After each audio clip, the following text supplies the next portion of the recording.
रोटी तो पूरी ही नहीं पड़ती जी, जिसके पास भी बैठो ये जुमले आपने भी जरूर सुने ही होंगे। पहले वक्तों के लोग सिर्फ 2 वक्त की रोटी खाते और सामने वाले को भी खिलाते थे और चैन की नींद सो जाते थे। आज रोजी कमाने के इतने जराए आगे हैं, कदम कदम पे जंक फूड, हर गली में रेस्टोरेंट, मॉल्स जाओ तो वहाँ पाँव रखने की जगह नहीं। ऑनलाइन शॉपिंग, ग्रोसरीज, फ्रूट, सब्जी, कपड़े, गर्ज ये कि हर चीज घर की दहलीज पर। राइड्स के लिए अब आपको स्टॉप जाने की जरूरत ही नहीं, टैक्सी, बाइक सब आपके डोर स्टॉप पर अब मौजूद है। तब भी जिसके पास भी बैठो बस यही रोना है, गुजारा नहीं होता, पूरी ही नहीं पड़ती। आसमान से रोजी उतरना वाकई कम हो गई है या हम ही अपने रब के नाशुक्रे हो गए हैं? क्या हमारी ही ख्वाहिशात हद से ज्यादा तो नहीं बढ़ गई? क्या हमने ही कहीं अपने से ऊपर देखना तो नहीं शुरू कर दिया है? या शायद सोशल मीडिया पर लोगों की जिंदगी देख देख कर अपनी जिंदगी को हकीर समझना तो नहीं शुरू कर दिया है? कम पड़ जाने के डर से कहीं हमने बांटना भी कम कर दिया है, इस वजह से तो रोजी तंग नहीं हो गई?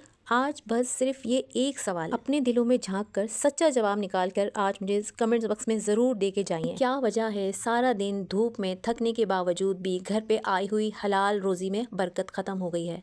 जज़ाकल्लाह।